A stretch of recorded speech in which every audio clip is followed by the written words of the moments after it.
너희는 하나님을 본받는 자가 되고, 이런 제목으로 성찬 사경의 말씀을 생각해 보겠습니다.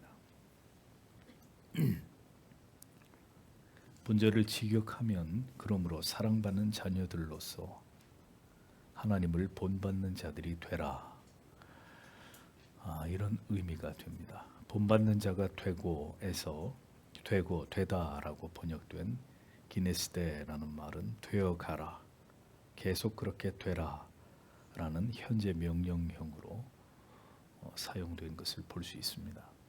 그러니까 성경은 명백하게 거듭난 하나님의 자녀가 지향해 가야 될 삶의 과제를 우리에게 분명하게 명시하고 있습니다. 그것은 자녀가 부모의 사랑 속에서 그 부모를 닮아가듯이, 또 존경하는 스승을 본받고자 자발적으로 제자가 노력하듯이 하나님을 그렇게 본받는 자가 되어야 된다라고 말씀하고 있습니다. 본받는 자라고 번역된 미메타이, 모방하는 자들이란 뜻을 가지고 있습니다. 모방하는 자들. 여기서 모방한다는 의미는 그냥 외형이나 겉모양만을 흉내내는 것을 의미하는 것이 아니라 삶의 방향과 그리고 우리의 깊은 내면까지, 성품까지를 그대로 닮아가는 것을 가리킵니다. 즉 하나님께서 우리에게 보여주시는 그 사랑과 자비와 긍휼과 거룩, 순결 등의 모든 그 하나님의 성품이 우리의 삶을 통해서 드러나게 하라는 그런 뜻이 됩니다. 창세기 1장 27절은 하나님이 자기 형상 곧 하나님의 형상대로 사람을 창조하시되 남자와 여자를 창조하시고 라고 기록되어 있습니다. 몇 번 여러분들에게 말씀드렸죠. 여기서 형상이라는 단어는 라틴어로 이마고인데, 이것은 단순히 어떤 모습, 형상, 초상의 의미 그 이상으로 본질적인 형상, 또 다른 말로는 무엇을 대표하는 자, 이런 의미로 확장되어서 이마고라는 단어가 사용이 되었습니다. 무엇을 대표하는 자. 따라서 하나님의 형상, 이마고 데이라는 말의 의미는 하나님을 대표하는 자, 혹은 하나님의 본질적 형상을 닮은 자라는 의미가 되는 것입니다. 그리스어로 된 70인역에서는 이 형상이라는 단어를 이콘으로 번역을 했다고 말씀을 드린 적이 있습니다. 이콘의 뜻은 단순한 형상이나 이미지라는 뜻도 있지만 더 깊이 들어가면 이콘이라는 단어의, 이 라틴어의, 그리거의 이 단어의 뜻은 대표적 이미지라는 의미를 갖습니다. 즉 하나님의 형상대로라는 이 부분의 70인역 카이 에이코나 데우는 하나님을 기준으로 한 형상에 따라라는 의미가 되는 것입니다. 하나님의 기준으로 한 형상에 따라. 컴퓨터 모니터 위에 자그마한 아이콘으로 응용 프로그램의 대표적인 이미지가 이렇게 화면 위에 떠 있는 것처럼 하나님의 형상으로서의 인간은 하나님을 대표하는 존재라는 의미가 담겨 있는 것입니다. 자, 이것이 바로 우리의 존재, 하나님이 지으신 하나님의 자녀로서의 인간의 정의이고 그 의미입니다. 하나님이 우리를 지으신 목적은 하나님의 대표적인 이미지, 하나님의 성품과 속성이 우리를 통해서 우리의 삶에서 그대로 반영되기 위함이다 라는 것을 성경의 어원은 우리에게 이것을 분명하게 정의해 주고 있습니다. 그러니까 다시 말해서 거듭난 하나님의 자녀의 정체성은 그러므로 하나님의 속성을 담고 본받아서 이 세상에서 그 하나님의 성품을 대표하여 드러내는 자라는 사실을 우리는 기억해야 되는 것입니다.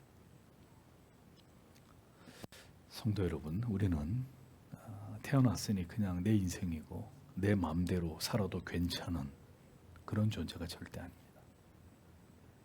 모든 존재하는 것이 그 목적과 쓰임이 있듯이 하나님의 택하심을 입은 존재로서의 인간, 신자, 성도는 이 세상에 하나님의 성품을 드러내야 되는 본질적인 사명을 가지고 있는 존재들이다 라는 사실을 우리는 언제나 잊지 말아야 합니다.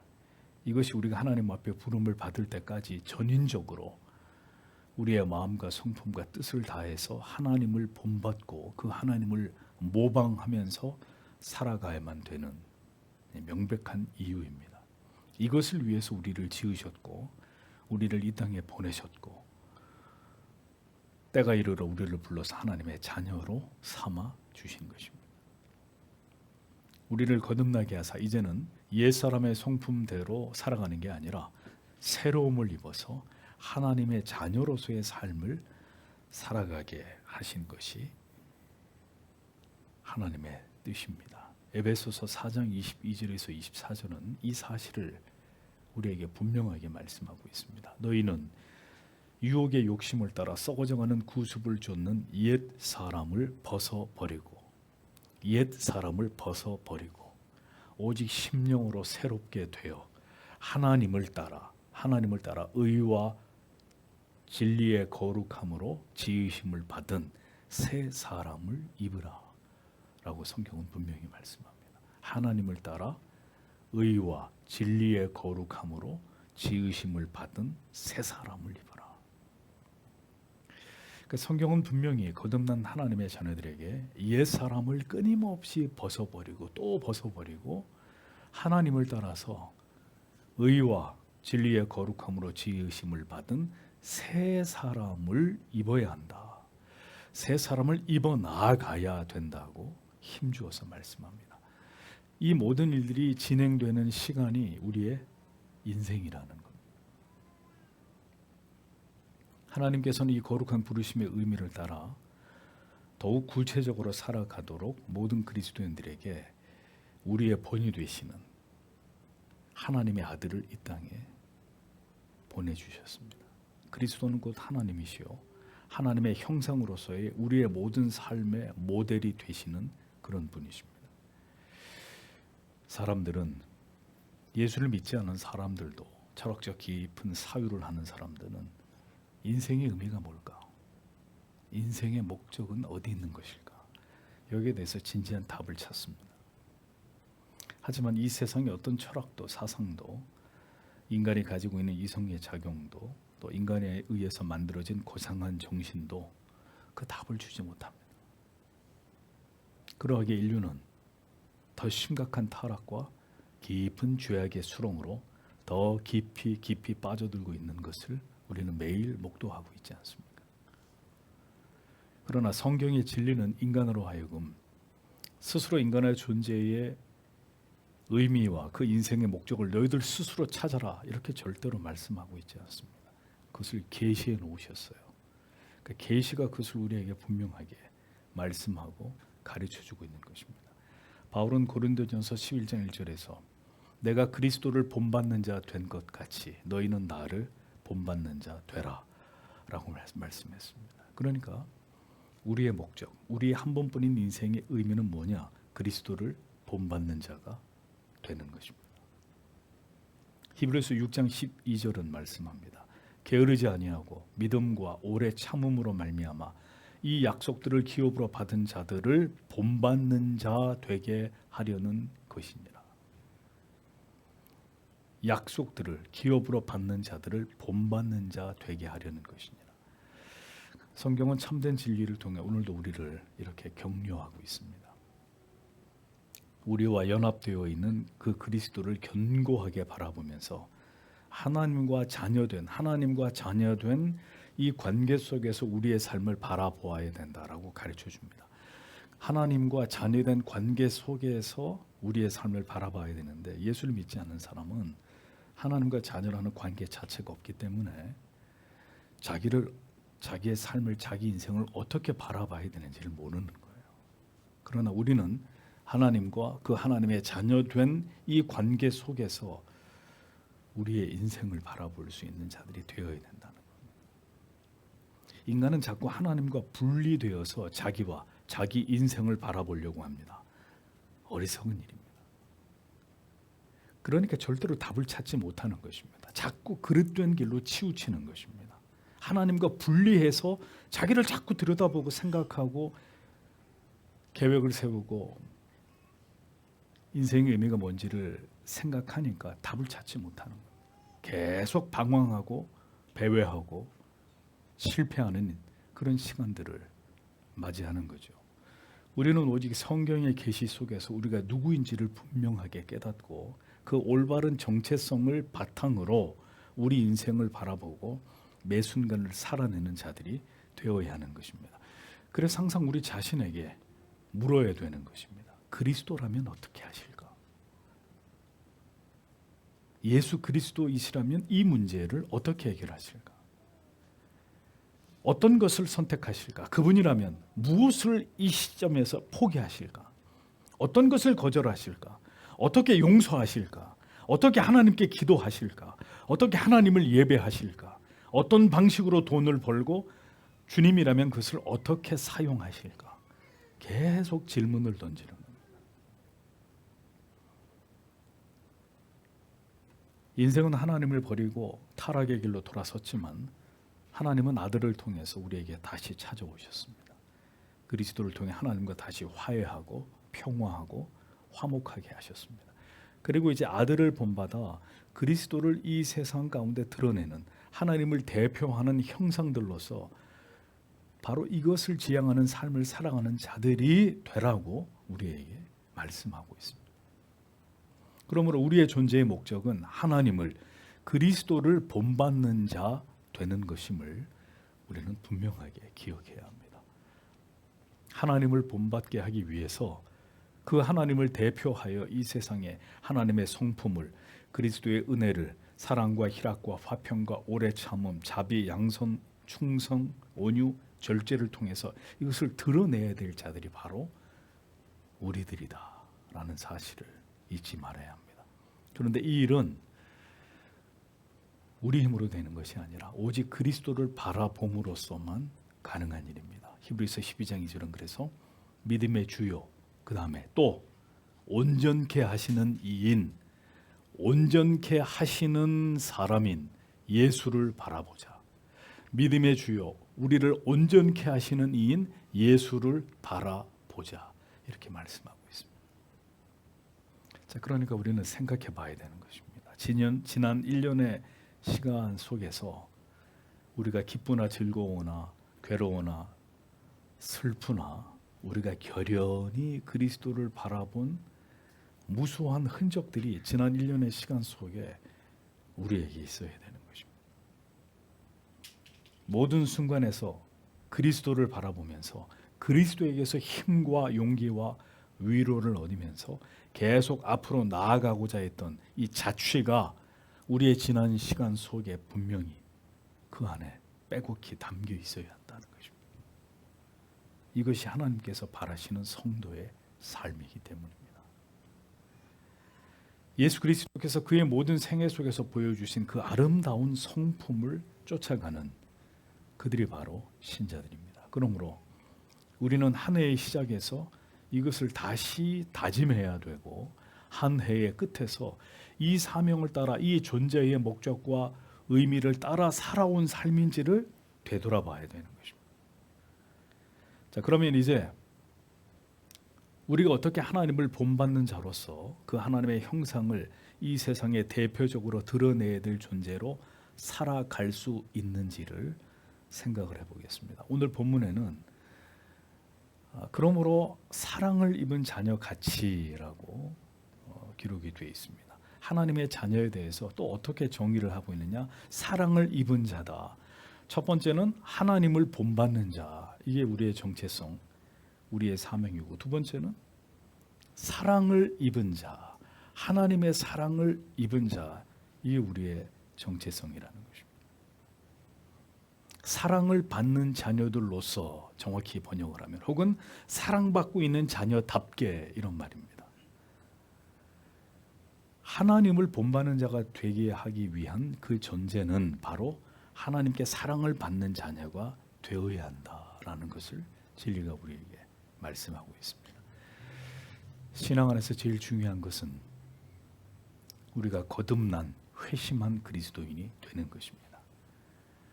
우리가 하나님의 얼마나 놀라운 사랑을 받은 자들이고 그 사랑이 오늘도 나에게 임하고 있고 세상 끝날까지 우리와 함께함을 약속하고 있는지를 아는 자들, 그것을 알아가는 자들이 되는 것, 이것이 우리에게 그 무엇보다도 중요한 가치라는 사실을 우리는 알아야 합니다.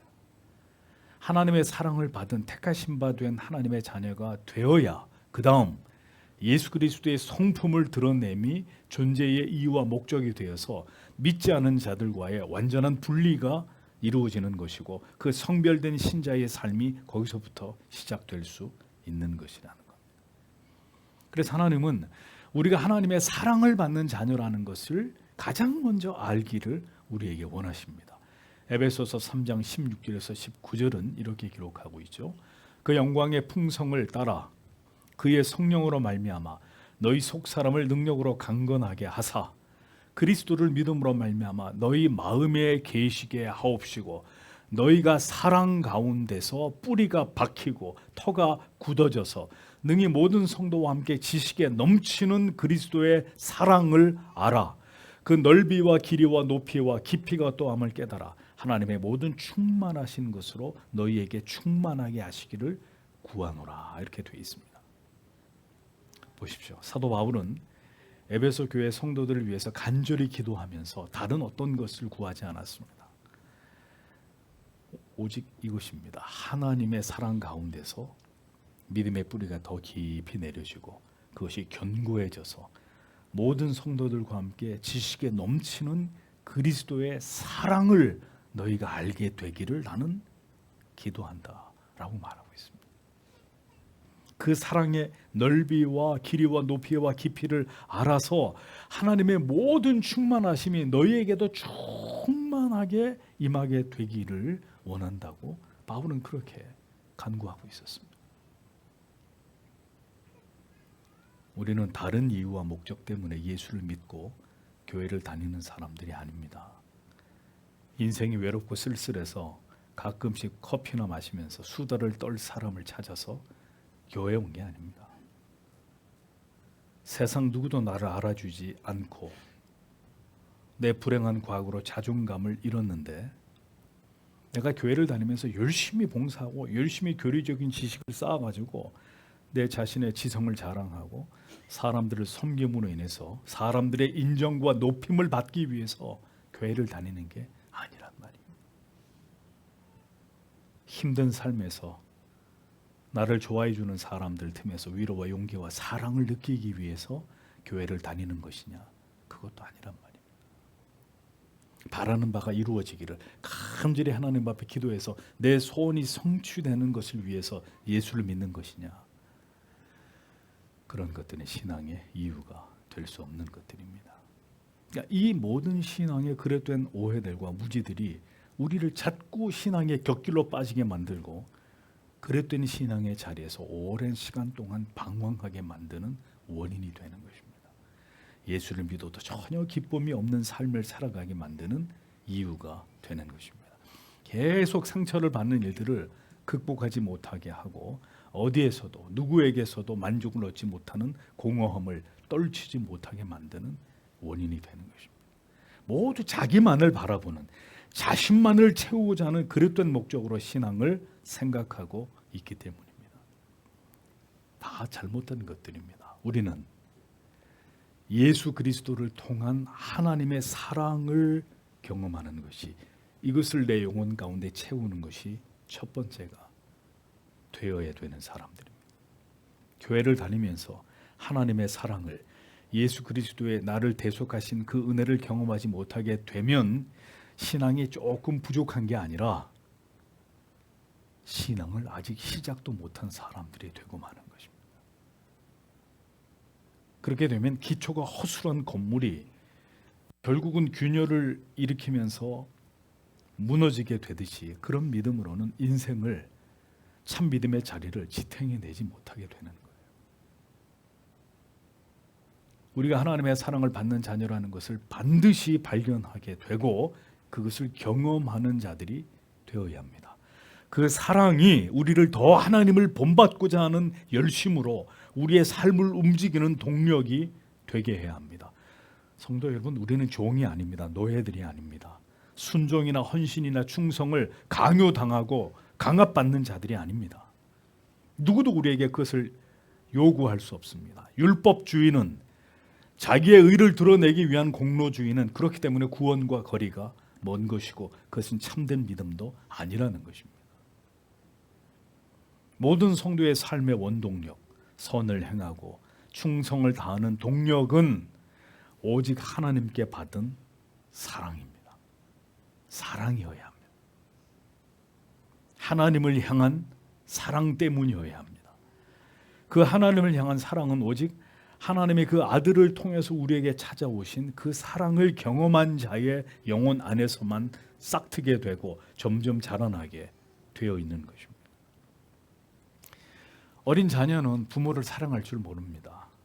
다만 자신의 모든 필요를 채워주기 위해 젖달라 그러면 젖을 주고, 먹을 거 달라면 먹을 거 주고, 똥을 싸면 기저귀를 갈아주고, 어린 자녀는 자기의 모든 필요를 엄마 아빠가 채워주기 때문에 엄마 아빠의 존재를 그냥 필요로 할 뿐입니다. 아직 엄마 아빠를 사랑할 줄은 몰라요, 어린 아이들은.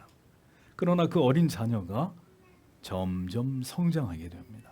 그리고 때가 돼서 철이 들게 됩니다. 그러면 이제 부모의 존재를 자신의 필요를 채워주는 사람으로만 더 이상 여기지 않습니다. 나를 이만큼 길러주시기 위해서 많은 것들을 희생해 주신 소중한 존재로 부모를 인식하게 됩니다. 그러면 이러한 인식의 변화는 곧 부모를 향한 깊은 사랑과 존경으로 그 마음에 뿌리내리게 되는 것입니다. 그래서 그 사랑이 점점 깊어져 갈 때 그 자녀는 누가 강요하거나 시키지 않아도 늙어가는 부모님을 공경하게 되고 깊이 사랑하게 되는 것입니다.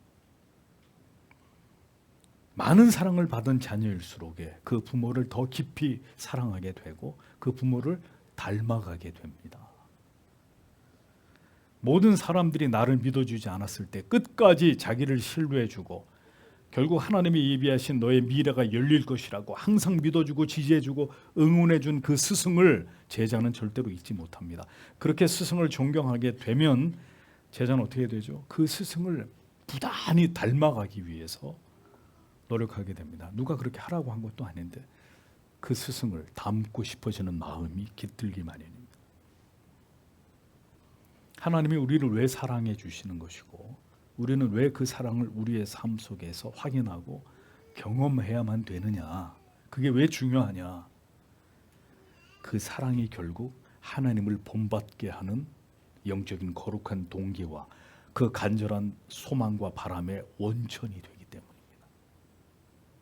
그러니까 하나님을 본받을 마음이 없다는 얘기는 다시 말하면 하나님을 전혀 사랑할 마음이 없다는 뜻입니다. 하나님을 사랑하면 하나님을 본받고자 하는 마음은 절로 생기는 것입니다.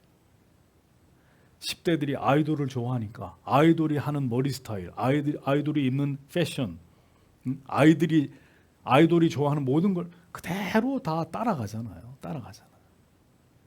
그게 좋아서 외국 사람들이 다 한국에 몰려와가지고 자기들의 우상이 다녔던 곳, 그들이 먹었던 곳, 그들이 다녔던 다 다니면서 돈을 물쓰듯이 쓰고 다니잖아요. 닮고 싶으니까.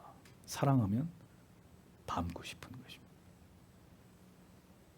완전하신 성부 하나님의 사랑이 성자 예수 그리스도, 이 땅에 그토록 초라한 삶을 살아가고 계시는 아들에게 성부의 사랑이 항상 부어졌습니다. 항상.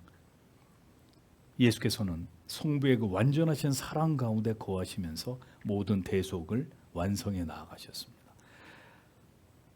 하나님 아버지의 그 절대적인 사랑과 신뢰 안에서 성자께서는 위대하신 대속의 사명을 이 땅에서 자발적으로 그리고 기쁘게 감당하셨습니다. 그 사랑이 모든 것을 이기게 만들었고 죽음까지도 감당하게 하셨습니다. 부활케 하실 아버지의 능력을 조금도 의심하지 않으시고 주님은 십자가 위에서 자기의 영혼을 아버지의 손에 의탁하셨습니다. 그리고 다 이루었다고 말씀하시고는 잠에 드셨습니다. 모두 사랑이 가능하게 한 일이었습니다. 우리를 향하신 사랑과 아버지를 향한 사랑, 아들을 향한 사랑이 이 모든 일을 이루시는 것입니다. 그렇기 때문에 사랑이 없으면 아무것도 할 수 없습니다. 그리고 사랑이 아니면 아무것도 아닙니다.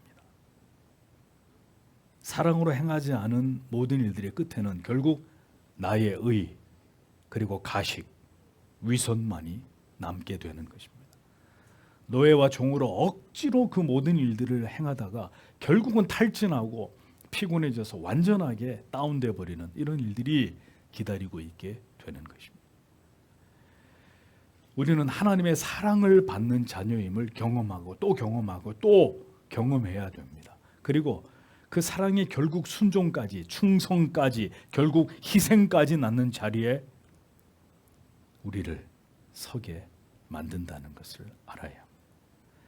하나님을 향한, 그리고 우리를 향한 사랑이 그리스도를 그 자리에 서게 하신 것처럼 우리도 그 사랑으로, 그 사랑의 힘으로 하나님을 사랑하고 지체들과 그리스도의 몸이신 교회를 사랑하는 자들로 살아가야 합니다. 그것이 그리스도인의 삶입니다. 사랑이 깊어지면 놀라운 일이 일어납니다.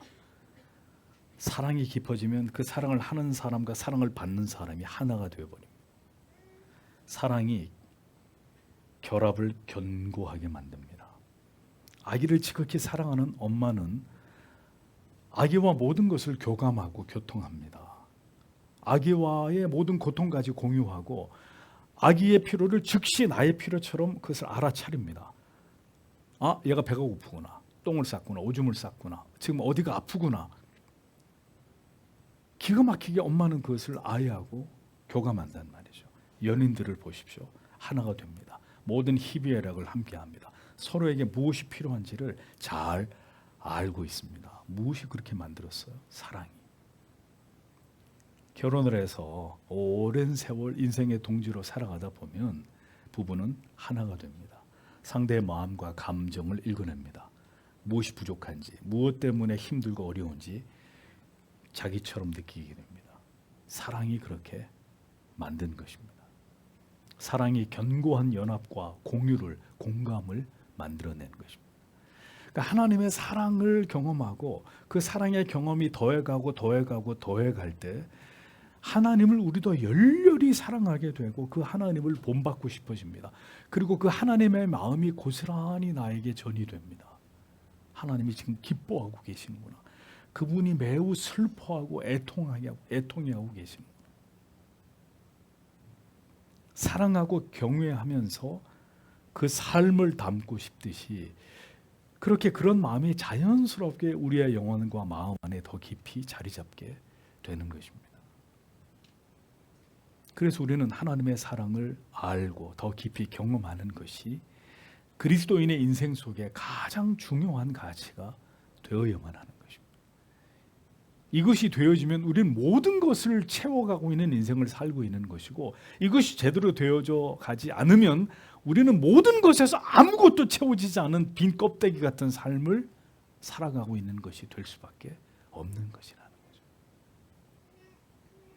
그렇게 우리가 경험한 그것이 진정한 하나님의 사랑이었다면 그 사랑은 가만히 내 안에 나만을 위해 그 사랑에 고여있지 않고 기어이 그 사랑을 내게 주신 하나님을, 그리스도를 사랑하게 되어 있는 것이고, 그 사랑에 또 지체들을 향해서, 내 사랑하는 가족들을 향해서 흘러가고 힘들어하는 자들의 영혼을 향해 달려가게 만드는 그런 원천이 되는 것입니다. 무엇이요? 그 사랑이. 그리스도인은 그래서 이렇게 사랑 안에 거하고 그 사랑 안에서 살아가는 자들이 되어야 합니다. 하나님의 사랑과 하나님을 사랑함으로, 지체들과 교회를 사랑함으로, 모든 것을 사랑 안에서 그 사랑의 힘으로 감당하는 자들이 되어야 합니다. 그래서 하나님은 하나님의 사랑하는 자녀들에게 그 사랑을 끝없이 부어주십니다.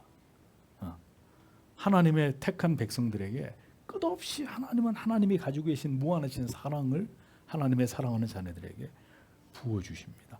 그 뜻과 사명을 따라 살아가도록, 그러한 삶을 지향하는 자들의 안에, 그들의 내면 속에 넘치도록 그 사랑을 부어주시고, 그 사랑은 순종하는, 충성하고 헌신하는 희생하는 삶으로 우리에게서 나타나게 되고, 그렇게 하나님의 성품이 이 세상에 드러나도록, 그렇게 하나님을 본받아 가도록 하나님은 우리를 그렇게 설계하셨고, 그렇게 살아가도록 오늘도 우리의 삶을 그분이 섭리하시고 통치하시고 다스리고 계시고 오른팔로 우리를 하나님이 붙들어 역사하고 계시는 것입니다.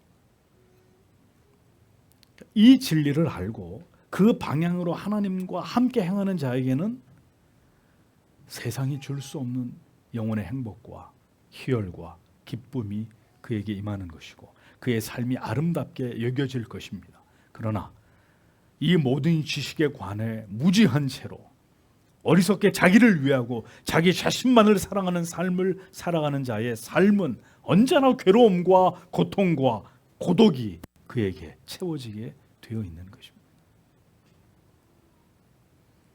한 해가 저물어 가고 우리는 이제 마지막 주의 성찬 앞에 다시 나아가게 됩니다. 우리를 부르신 뜻을 생각하십시오. 모든 것이 꼬이고 막 엉키고 혼란스러울 때는 성도 여러분, 원칙으로 가장 기본으로 돌아가는 것입니다. 우리의 삶의 존재의 목적과 그 의미로 되돌아가서 지금의 삶과 그것을 포개어 보는 것입니다. 다시 영혼의 영점 조준을 새롭게 하는 것입니다.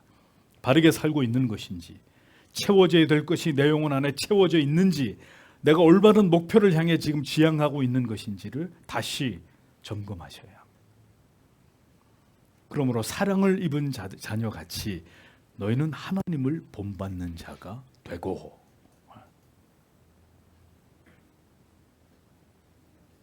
어떻게 살아온 지나간 1년의 시간이었는지를 돌아보십시오.